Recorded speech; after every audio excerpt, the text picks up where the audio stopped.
You are listening to the Fresh Take Network.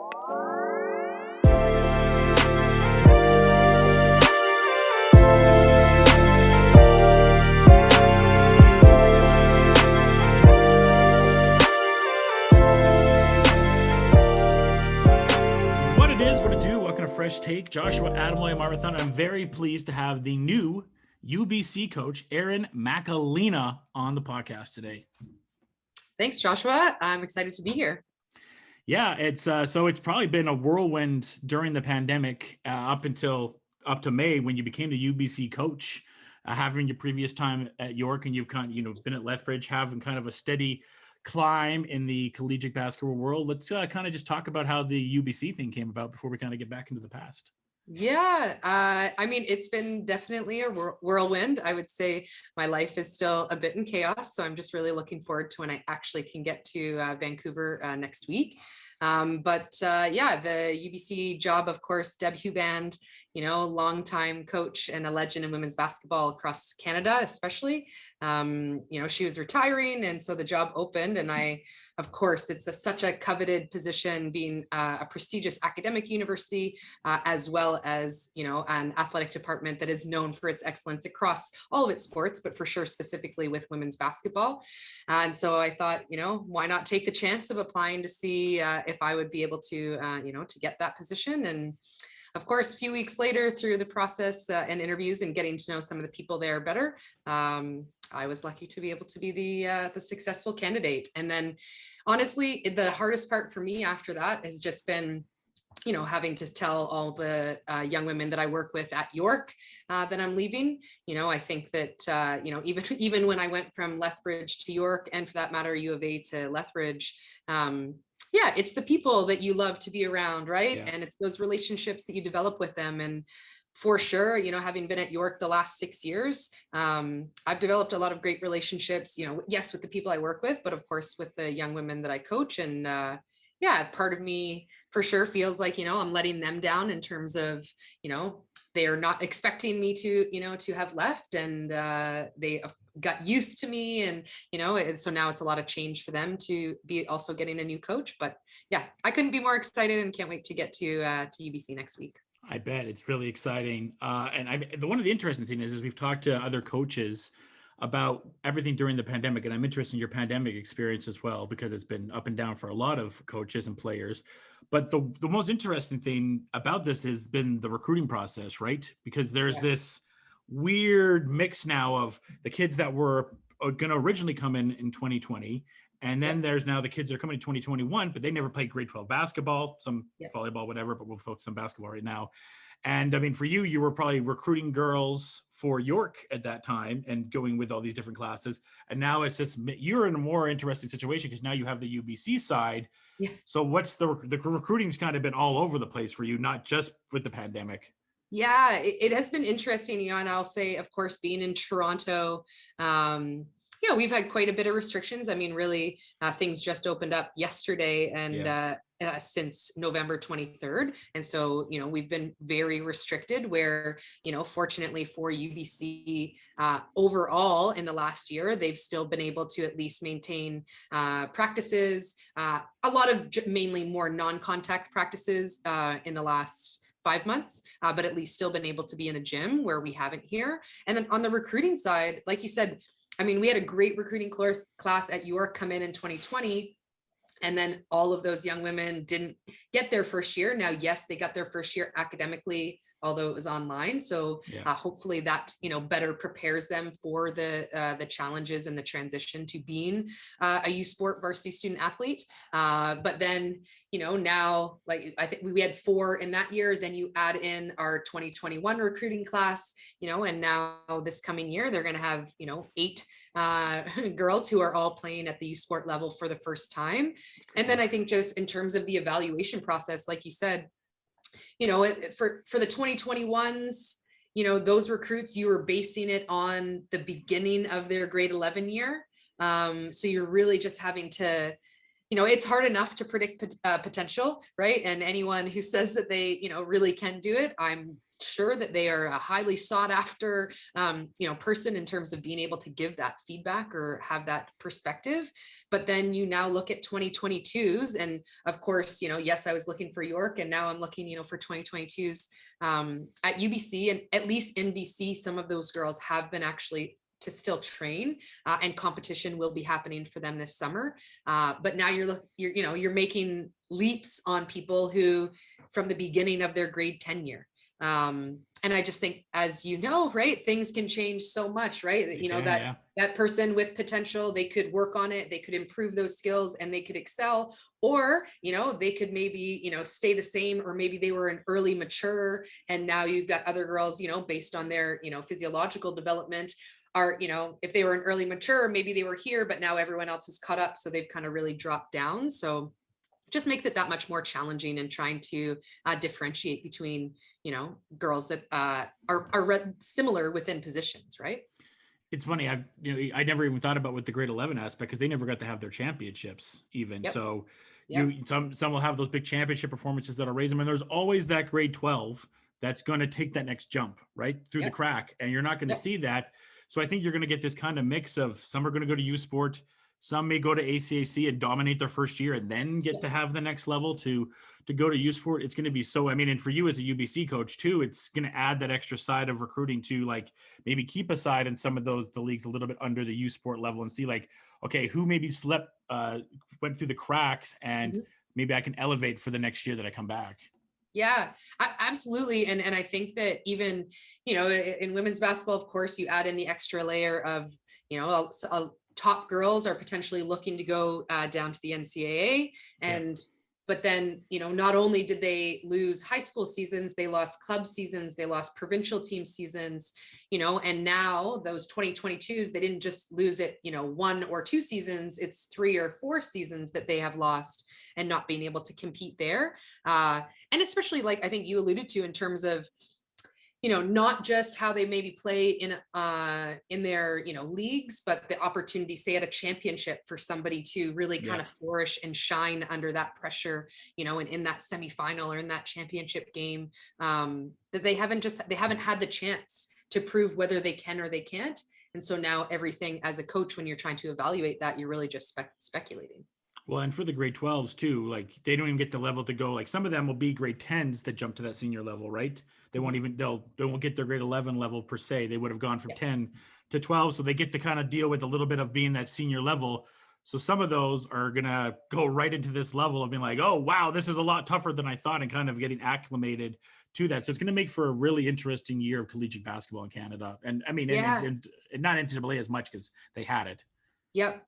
Yeah. And I mean, I do find too, I knew some recruits who, chose to do a grade 13 in Ontario, which is probably more of an Ontario thing than it is anywhere else. I've never heard of that. Yeah, exactly. It's because Ontario used to have grade 13 and they don't anymore, but there's still kind of that option if they don't want to graduate at the end of grade 12. And I found some young women wanted to, not just for another year of high school sport, but also even just academically, like some science girls who they said, I haven't actually been in a science lab for any of my science courses because of COVID.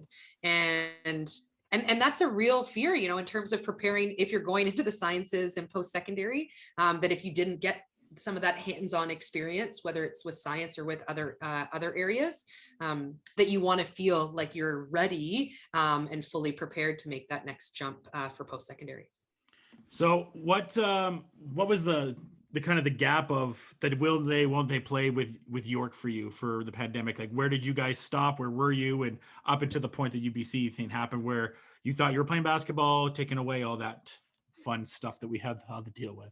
Yeah. So just in terms of the timeline, right? Yeah, the turn of the timeline. Yeah. Yeah. So, I mean, for us, we had, of course, like last summer, we pivoted, but we were not in person. As soon as COVID hit, the first time I saw my York girls in person wasn't until about the 3rd week in July. And it's only because we moved our high performance training center outside to our football field so that they were still able to at least lift weights.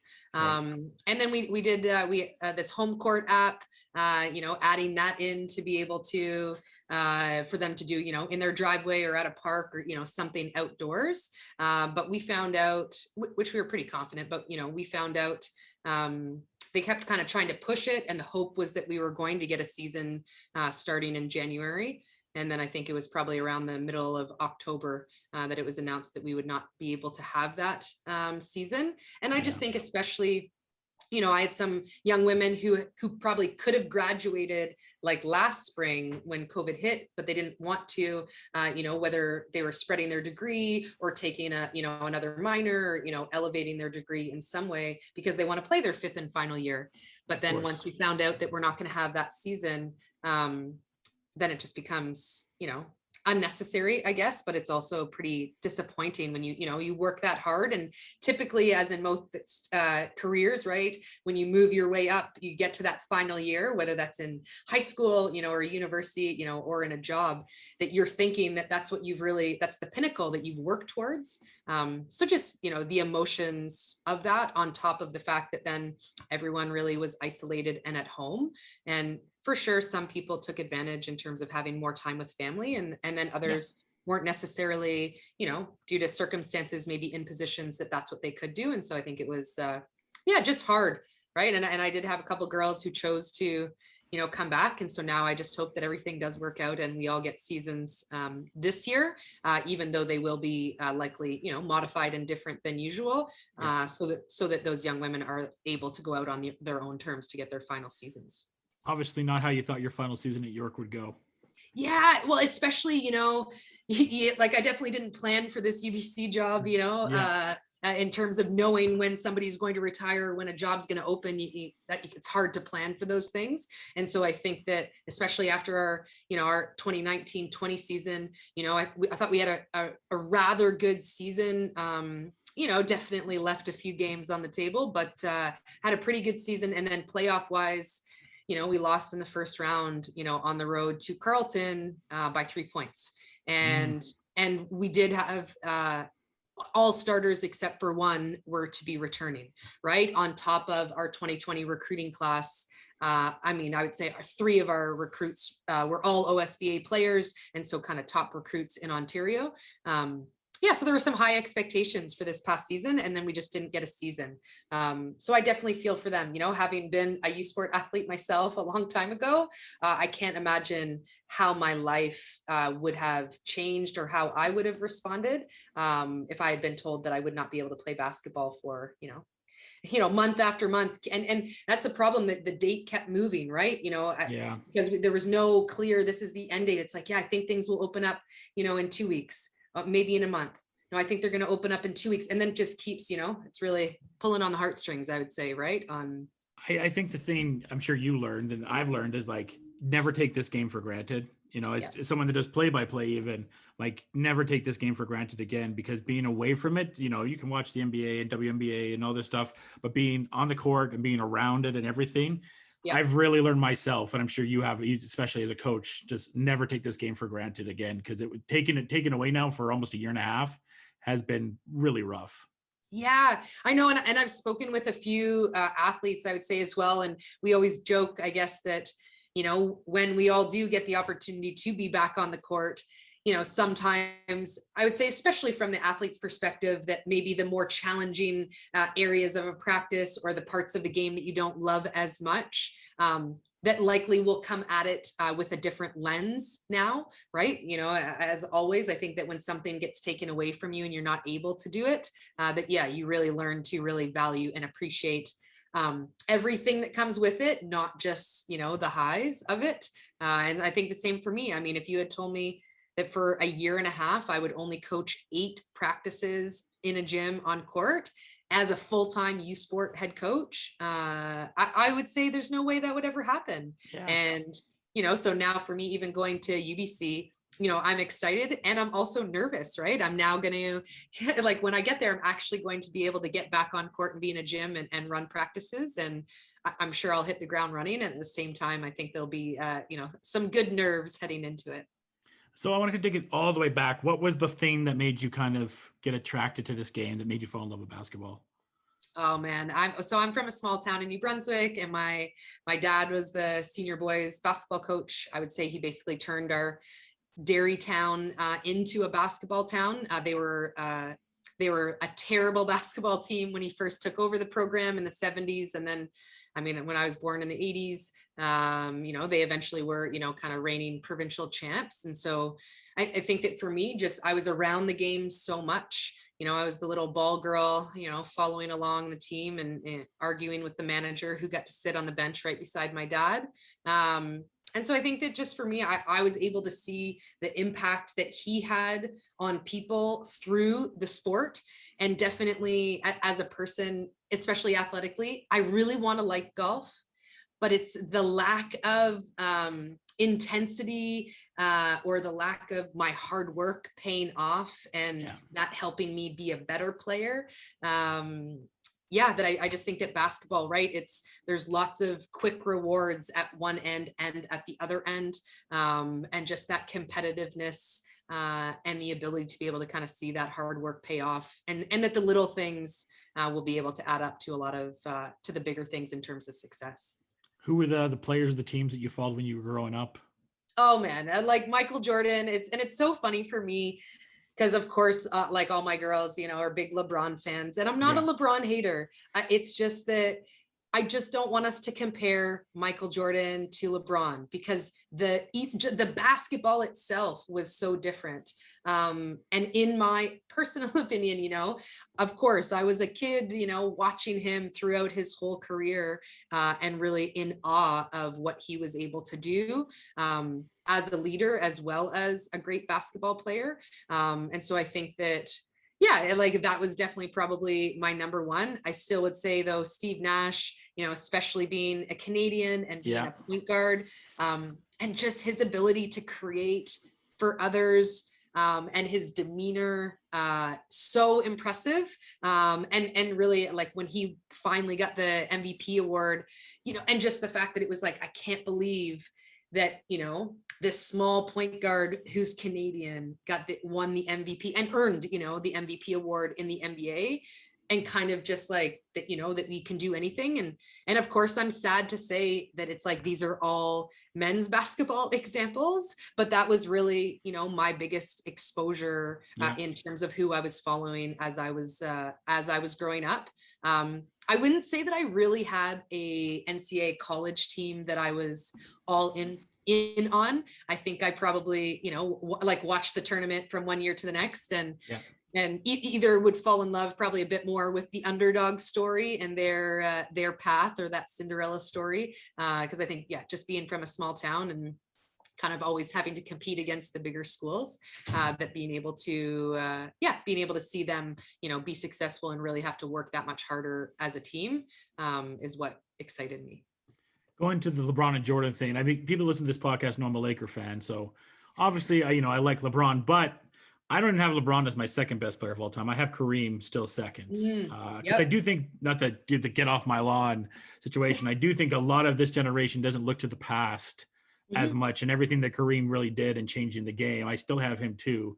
Because like you said too, for Jordan, I don't even know why it is a conversation, because it was just such a different vibe that he brought in. There's nothing against Bron, and I've really got to appreciate him a little bit more as a Laker fan, but Jordan was just on a different complete level. And, you watch those series against the Pistons and how the Lambeer and all them would drag him down to the ground, and the physicality that he would have.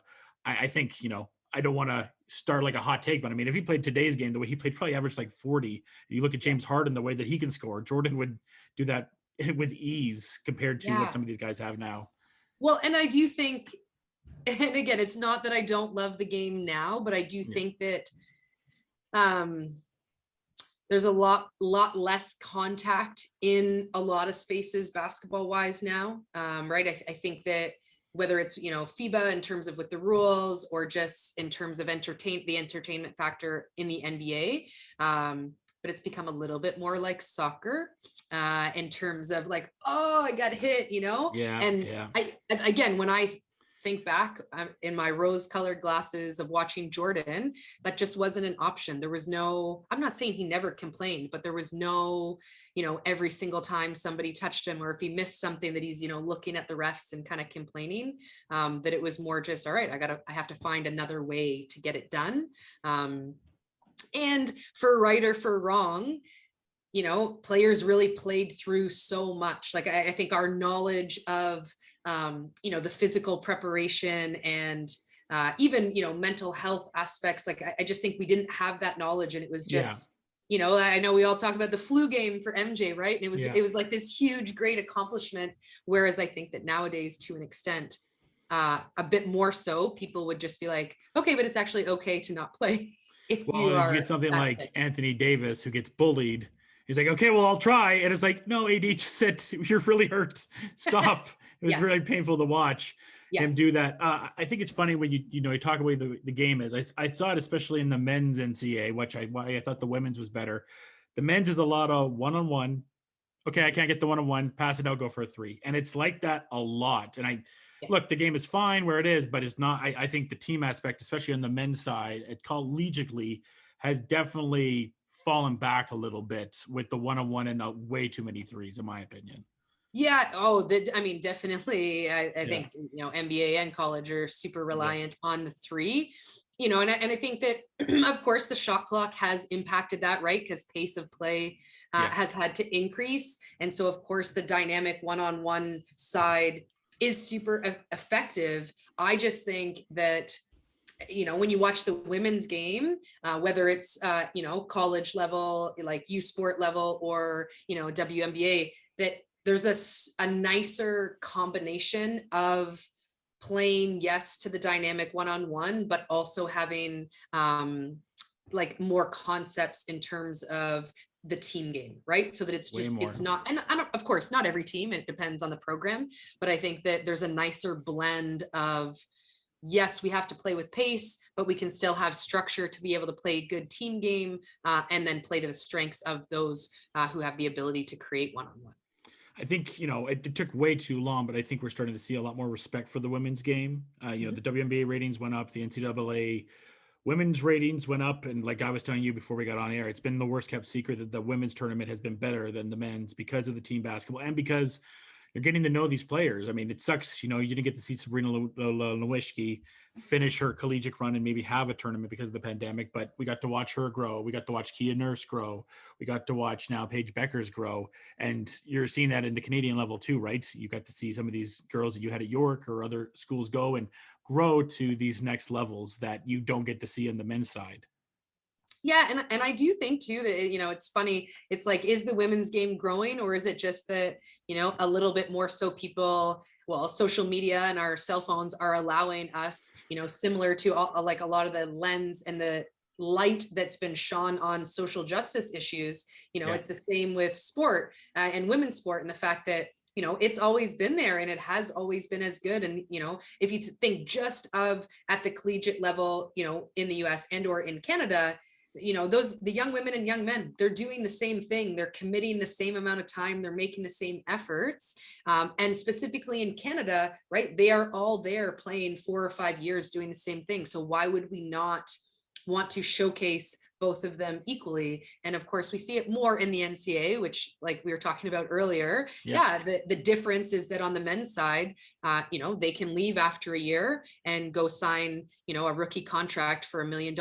And the best women's basketball player in the WNBA is making just over 10% of that rookie contract, right? Like, and that's, to me, that's just like, why? And it's, of course, there's so many things I feel like we could, go down the rabbit hole of talking about that, but the longer, it's no secret, teams that are going to be able to, play better together, they've grown and developed and learned how to play with each other and learned each other's, strengths and weaknesses. And it's much harder to do that in a super short period of time. And I think, you're calling people out that are being negative and idiots about women's, the negative side of the women's basketball. I mean, look at the start of the tournament with the pathetic side of the weight room thing and how the women had the empowerment to use social media and change what that argument was. I think having that side has been able to grow and show more respect to the women's game. And I mean, even looking at like, not just what the weight room thing did, with the WNBA hoodie, how that kind of just became an icon for men in the WNBA, in the NBA or wherever, to wear a WNBA hoodie and what that stature meant. I think those two things have really helped with the growth of everything. Yeah. And I will say, like, there's no way we can't, neglect the credit that Kobe deserves for his role and influence on other men in recognizing that, that they need to stand with us, right? That they need to support the women's basketball, right? And so, let's say specifically NBA guys, getting the WNBA hoodie and supporting women's basketball, because the reality is that their influence, because of how much they're in the media, can really impact that. And so, of course, very unfortunate that it had to maybe come from a tragedy of him passing. But I think that, you think about legacy and it's like, that's it, that is a big part. He has so many parts of his legacy that he's left, but that is a part of it, right? That everybody recognized how much he did truly value and support women's basketball, and realized that he needed to use his position to do that. And you've also been lucky enough to be part of Team Canada with FIBA, and right now we're getting ready to get to this Olympic side of things, fingers crossed as we record this. They're ranked 4th in the world. They have a chance for a medal, and they have a great team. We're seeing some great talents there. I think they have a camp this week, I believe, as we're recording this. They're actually playing a game right now. There you go. That's that. I knew there was something right now. What have you kind of noticed with the growth of this team? And I mean, that's a team in 2016 that had a chance to still medal. I remember talking to Shawnee on here a few weeks ago and how heartbroken she was. Like, we're so close, but it's this Olympics, we have a chance for men and women to potentially medal. We'll see what happens in Victoria, and maybe you'll be around that Victoria scene. I don't know, or not, being in BC at that time, but just talking about the growth you've seen for women's basketball in Canada.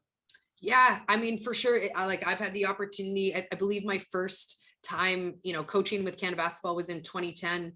And, with the senior team in 2011 and 2012, with Alison McNeil at the helm. And I think that, she had done such a great job, again, in the era, I'll say, that they were in, to kind of get them to that level where Canada was always well known for how tough and gritty their defense was, and she had instilled the Princeton offense in them, which I think made them unpredictable. But as most people know, with the Princeton offense, you really have to have some great decision makers and great scorers across the board.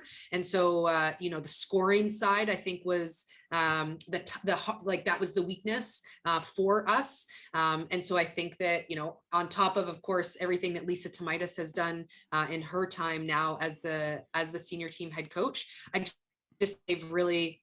they've done a great job of keeping what really worked and what they've had success with, but then also really adapting, especially to the dynamic side of the game. And of course, adding in, the talents like, a Kia Nurse, like a Shea Colley, like a, oh my gosh, I'm going to forget the other girl right now, Naira Fields, and I think that their dynamic ability, in terms of being able to add even more and play likely at a greater pace, has really it's made their game, like Canada's style of play, even more exciting, but also they just have so many different threats. And, and I don't think that you can not also give credit to a veteran like Kim Goche, who's been there, for 20 plus years and is now, had her first baby in March and is doing everything she can to be able to play in Tokyo. But yeah, I just really think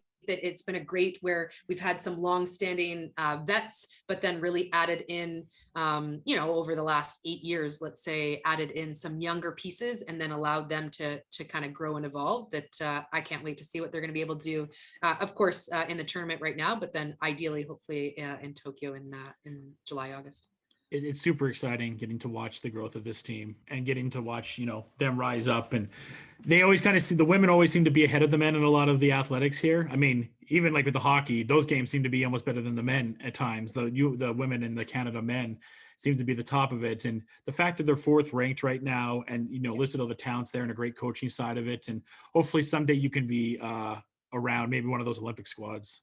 Oh yeah. I mean, that's definitely the goal. You know, I as an athlete, I never had the opportunity to represent my country. You know, and I think that then as a coach, having been able to so far, yeah, it's an opportunity that I just don't think you can compare to anything else.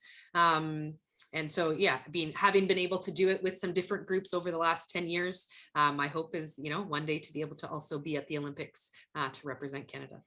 Already having some of that experience, I don't think it's that far away potentially. We'll see. Yeah. Let's kind of go back and kind of take a step by step here on some stuff. So your playing career, kind of talk about some of your memories from that. You know, it's funny for me, you know, I grew up playing, I can't remember how young I was when I started, but pretty much ever since I can remember. And my dad actually stepped down from coaching the senior boys high school team when I was in grade 5 so that he could take over my mini basketball team, which still now I have a greater perspective on how hard that must have been to go from coaching the best high school boys to coaching, you know, 11 and 12-year-old girls. But yeah, so I played for him, and like my best memories for sure in grade 11 and grade 12, we won back-to-back provincial championships. Nice. And I just think, you know, the first one, of course, was great. But I think the second one was even greater because we actually had been down in the game, and then we came back and won, and we even almost lost it at the buzzer, but we didn't. And I just think, you know, all the hard work that you put into to be able to do that, you know, lots of memories from playing provincial team. And I was able to represent New Brunswick almost every year from about grade 8 onwards at the provincial level. And that is pretty cool. You know, New Brunswick being a small province, same thing, kind of a bit of the underdogs. But I went to university, I played at Acadia for 4 years. And I will say, while it was a great experience for me, we were not an overly successful team, like not at the level of, you know, winning AUS or national championships. Yeah. And so I think that there were a lot of other things that I learned, and likely leadership was a lot of it, right? You know, as a point guard and somebody who is pretty driven and motivated in terms of my work ethic, you know, it's hard to keep working hard when you're not having the success of getting the wins. And, you know, and I recall, you know, having to try to spend time with my teammates to encourage them, you know, to not give up and to continue to, you know, put in that time and work so that we could see those incremental gains. But at the same time, you know, when my career ended, I mean, I was not in a good place, right? I played my 4 years, and I graduated at the end of that year, and I think I'd thought that I may play my 5th year when I took my education degree. And I just didn't end up doing it because I ended up basically working and going to school to take my education degree at the same time. And then even when I was at U of A doing my master's, there was a time when, based on injuries, Scott tried to convince me to play my 5th year, but doing a master's in coaching, I felt like I should probably stay focused on the coaching side as opposed to the playing side. But yeah, I think the biggest thing for me in terms of memories with playing is just, you know, the teammates and the friendships that I've been able to, you know, maintain from that. And just, you know, like with all sports, right? You know, you have to always set goals. And so it's that great, like, learning of being able to recognize that if this is what I want to do, I've got to make this plan, and then, you know, working hard to be able to get there. And it's that confidence that I can do it if I set my mind to it, right? Well, you're able to make it to the collegiate level, play 4 years. Not a lot of people can say that, right? And start working on your degree as well. So yeah, it was good. Absolutely. Oh, and so what brought you from there then to U of A? Yeah, so when I finished at Acadia, I didn't know what I was going to do. Life felt like it was spiraling because basketball was ending, and yeah, I could really, you know, that was not a good space. But I was lucky that I ran into a friend of mine like at a bar one night, and she was actually working at this private school in Ontario. And so I was trying to figure out, I thought I knew that I wanted to be a teacher. But I didn't want to go right from my Bachelor of Science into my education degree. I wanted to do something for a year.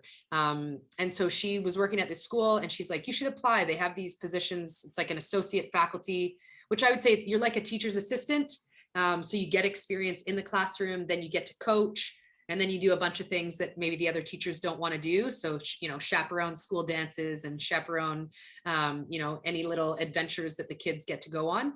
So I applied for that job and I got it. So I moved to Port Hope, Ontario, and I worked at Trinity College School.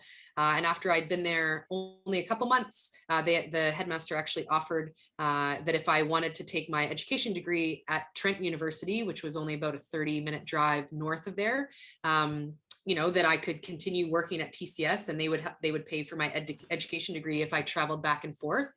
And so it seemed like a home run for me. So, I ended up, I got my ed degree. I coached in Ontario, boys and girls basketball in high schools, different seasons.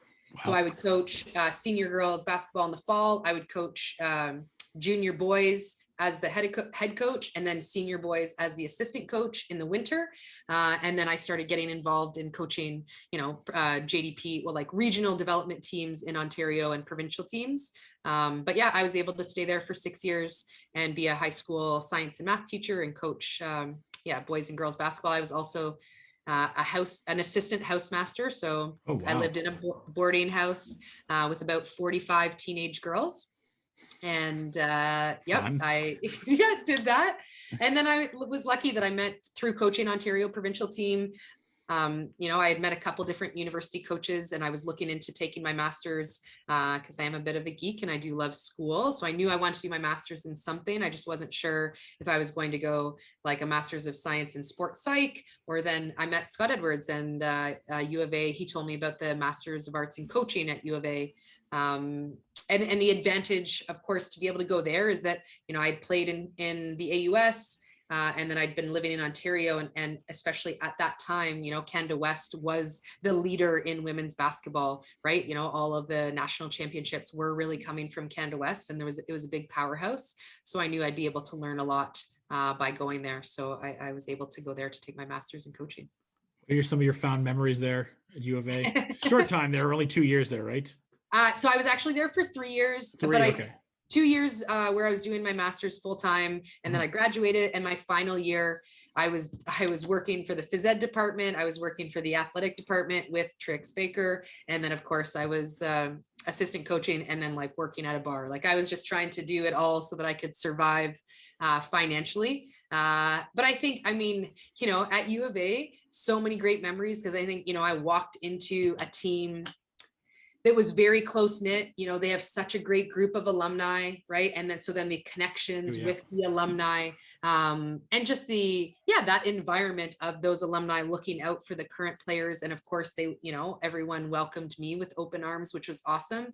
I remember when we won bronze medal at Canada West, and you're getting a medal, and it was, at the U Sport level as an assistant coach, that was super exciting. I would also say, I think as an assistant, I remember we were in Regina and they were ranked #1 in the country. And we had an end of game situation where Scott asked me to be the one to actually draw up the end of game play. And of course we scored and we won, and it was awesome. And again, it's not about the credit. I think it was just more about the opportunity to actually be able to be trusted to do something like that, right? As you develop that coaching relationship with the head coach, and just being given, more autonomy to make decisions, or more power to be able to have input into the group, was awesome. And then the last thing was probably, I developed the Junior Pandas basketball club. And so, it was part of one of my master's projects at first. And then of course, I'm sure now, it's been going for likely 10 plus years at this point. And just to be able to see the current student athletes, they were involved in coaching, and then they're idols and role models for all those young kids in that area. So just being able to see the impact, and the connections that were made there was pretty sweet. It's pretty wild, how long Scott's been there, and just doing the interview with him saying like that was the closest net set of girls that he's ever had to this day still, which is pretty interesting. Yeah. Well, and even, of course, social media, it's easy to follow up on everyone, but for either the girls who have, gotten married and or having kids, and then especially the weddings, you see all of the alumni and all the girls who played together, and then even Scott, them being there. And I just think that that's just such a great reflection of how close-knit and that team chemistry that they did have when they were there. When they went up to Simon Fraser, I think that's when you really felt it. That was a team that were losing one of their point guards in Nicole Clark.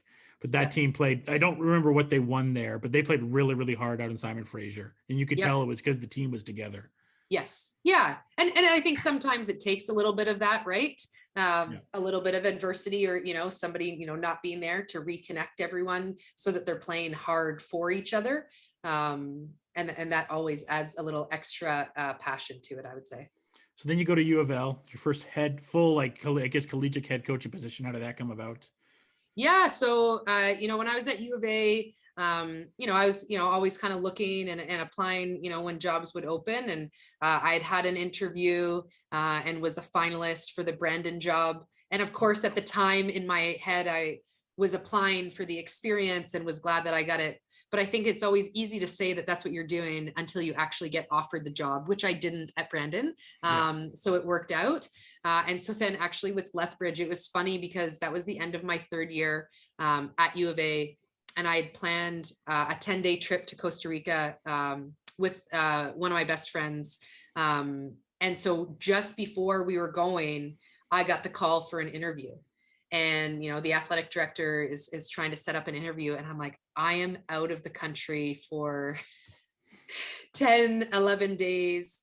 And, at first, in terms of the timeline that they wanted, I don't think that they were thrilled. And I just said, there's just no way that I can do an interview while I'm there. Although nowadays, maybe it would be fine. I think at the time, I just couldn't guarantee that. And so luckily, they agreed to have my interview the day after I came back. So I flew in from Costa Rica into Edmonton around 8:00 at night. And then the next morning at about 5 a.m., I was on a plane from Edmonton to Lethbridge for a full day interview, where I was, having breakfast with the athletic director and a couple of the athletes. I had an interview, doing the presentation and all that, and meeting with a few different people all around campus, and then flew back to Edmonton that night. And so I just think that, I mean, of course, at the end of the day, I was lucky that then they offered me the position, and things were a real whirlwind, honestly, because at that time, of course, I was living in Edmonton, but I was actually coaching the Alberta U17 provincial team. And I was lucky enough to be an apprentice coach / manager with the senior women's national team, who was preparing to go to the Olympic qualifiers for 2012, which they, of course, won and went on to the London Olympics. But I had so many things going on, and I am not the kind of person to kind of back down from that. And so I did try to fit it all in, and in the end, it worked out, although I'm not sure I was my best self for a few weeks there, just burning the candle, at both ends. But yeah, was really fortunate to not only get the position, but I was also able to, negotiate into my contract to be able to hire a full-time assistant coach. Nice. And, at the time, there was one person that I knew for sure I would offer it to, but I didn't think that I'd be able to convince her because she had another guaranteed assistant coaching job at her alma mater. But I was lucky enough that she did choose to come with me to Lethbridge.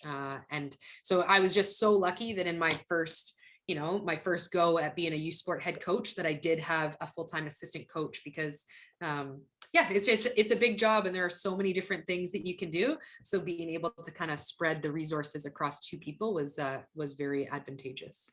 Being a young broadcaster at that time too, I just remember hearing a lot of positive things about the U of L around the time you were there. I think you kind of added a next level to, no disrespect to the prior coaches, but it definitely seemed like a higher level was brought to the U of L in your time there. Yeah, I mean, I think that when we got there, I was like a single, first year U Sport head coach. So of course I was all in and spent so much time with those young women. And I do think that the connections that I can make with the players, that when they feel comfortable, I believe then they're going to be in a position to be able to really be at their best. And we were very competitive. I remember, a couple different times, I remember when we beat Fraser Valley and they were ranked #1 in the country, and it was in our gym. And at the end of the third quarter, our point guard hit a half court shot, and we kind of just took that momentum and went with it in the fourth quarter, and of course upset them. And yes, well, beating a top 10 ranked team, isn't, say, winning a Canada West championship or a U Sport championship. I think that when you're really trying to, take a program back to the top so they can be in that position, they need to learn how to win. And so being able to have some wins like that was super exciting. What was it like to coach Scott for the first time? What was what? What was it like to coach against Scott for the first time? Well, I don't know if you know what happened in the first game that I coached. I don't. Scott. I may no. Okay. So if you can watch that game tape, I would encourage you, especially as a commentator, because you will hear the commentators at the beginning of the second quarter make note that if you were to just be tuning into the game, you would not think that the visiting team was even in the building. Because when we played in that game, we had an okay start. I'm going to say that it was maybe the second or third weekend, and we were at U of A, and we had a rough start. Again, U of A was a great team. They were definitely better than us, and they came out and they were pressing us, and we couldn't really get the ball over half. And of course, you take a timeout and you're trying to refocus everyone. And so the first quarter ended, and I believe we were down 31-2. Oh, wow. So I just remember looking at my assistant coach and her just being like, they're already down. Like, you can't go, can't get into them right now. And so, of course, I'm going into the quarter break, just like, all right, like, deep breath, like, refocus. This is the plan for our press break. This is option 1, 2, 3. Like, we have to pretend like this is the, like, it's 0-0. We've got to go out, and really kind of try to make a dent into this.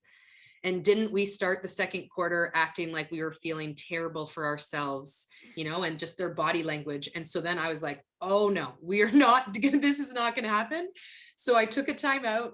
And I always wear heels, not always, I wear heels often when I coach, so I took a timeout and I just looked at my assistant and I just started walking down the bench to go in behind the bleachers. And I was like, follow me. And because there were parents sitting right behind us, so what I wanted to communicate, I felt like would be better in an intimate, just coaches and players situation. So we went behind the bleachers in the Saville Center. I had a few choice words and really just tried to communicate that, we had a choice. Like, you have to stop feeling sorry for yourselves. Like, nobody is going to feel bad for you and give you scores or let you get the ball over center. Like, you need to fight for this, and whatever it was. Long story short, had the game only started after that timeout, we would have won. But since we had already dug ourselves quite a big hole, we at least made it respectable and had a good turnaround. But it's always weird, I think, when you're first in that game coaching against somebody that you've just coached with for 3 years. Yeah. So you know each other very well, right? And especially likely for me knowing him as a head coach in terms of how he would approach things. But yeah, I would have probably preferred a better start to that game for us. Probably, yeah. And then what took you finally to York from U of L after some success there? Yeah. So, I think that it was funny because I was at the point in my life when I was at Lethbridge, I bought a house. I really wanted to feel settled. I loved being close to the mountains. The wind was really real. It is very windy in Lethbridge, but, yes. I enjoyed my time there, but I think that in terms of, well, I have family in Toronto and out east. So part of it was definitely to be able to take myself closer to some family. And then I think that I saw it as an opportunity, the strength of basketball in Toronto and, the young women coming out of the GTA, that I felt like York was a great opportunity for me to be able to take that next level. I think that just maybe recruiting wise, in just when you look at Alberta, of course, the top 2 schools that are going to draw are going to be U of C and U of A, and so I think that for Lethbridge, you really had to try to find what that niche market was. And I thought that, both Dave Adams and Dave Wacknuck, who came after me there, they've continued to do such a great job of, getting the great local girls, but then also pulling in some other extra pieces. And I just felt in terms of like long-term success that was likely going to be a challenge for me. And so just saw York as a great opportunity to be able to take that next step in my coaching career. And you mentioned like the Ontario basketball side of it. You're dealing with Carleton and you're dealing with Ryerson there. As far as rivals, that's not easy for recruiting and for obviously, the rivalry games obviously probably get pretty intense for both those schools. Yeah, I know. I mean, of course, like I know Carly Clark well at Ryerson, and she's happy that no longer she'll have the rivalry of her, me being at York and her being at Ryerson, because we've definitely gone back and forth quite a bit. But recruiting in Ontario and in the OUA is definitely, it's an intense battle, I would say. I mean, there are 18 universities in Ontario. And like you alluded to, I mean, there are some longstanding, pretty top programs, whether that's, just more basketball wise and or academically and basketball wise. And then there are a lot of kids, and not only are you then battling for those kids against other like OUA coaches or U Sport coaches, but that you have the competition of the NCAA, right? It's so close to us, and there are so many options in schools, and for sure the financial side of being able to go and get the full scholarship, where in Canada we just don't. That's against the rules, right? We can't offer full scholarships. It's definitely been a challenge, but I think that, like with anything, right, it's just developing those relationships with coaches, so that they understand to know what you and your program is really about, and then they can feel more comfortable about sending their kids to play for you. What was your favorite memory of York? Yeah, it's anytime anyone asks, is the same one. My first couple of years, we weren't great. Of course, like we basically doubled our wins kind of every year, but we really were trying to make that push to be able to get to playoffs and get that playoff win. And we had some battles with Ryerson, back and forth, where we continued in playoffs to not be successful. And then finally in 2018-19, we won our first, 2018-19. The years with the COVID year, I get messed up, but we went to Queens for playoffs, on the road.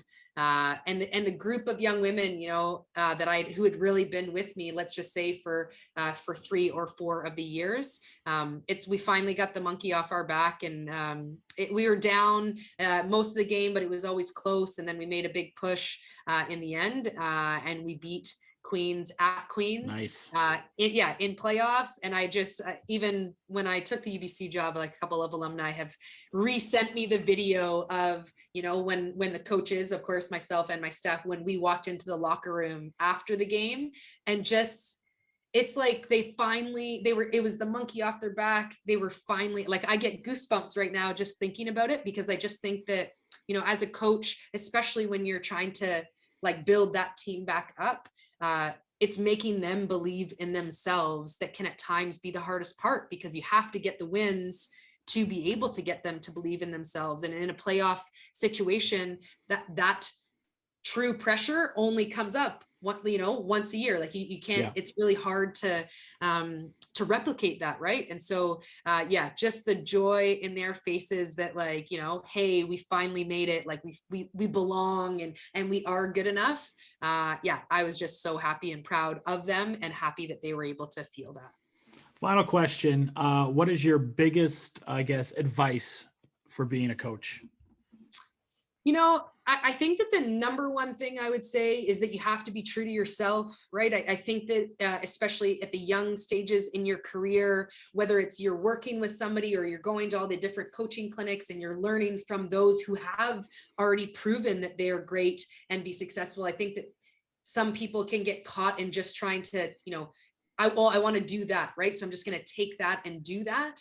But then in the delivery, it's not true to who you are. I say the kids, right? But the athletes can see through that, right? Yeah. And I, again, I'm all for, you should work with different people, and you should observe different people, and you should go to coaching clinics and try to get those new ideas or challenge some of the things that you've done in the past. But at the end of the day, you still have to figure out, is that align with what I've been? Does that fit into, not like my values and or just like my style of play that I already believe in, and then figure it out that way, right? Instead of just trying to say, hey, I see Carleton men's basketball has won, a plethora of national championships, and then just trying to take and do exactly what Dave Smart did. I just don't think that you can do that, right? I think absolutely you can look at some of the things and try to figure out how you can fit that into your style. But yeah, you really just have to be true to who you are, and then believe in. Well, it was an absolute privilege to have you on here, Erin. Thank you so much for your time. I wish you the best of luck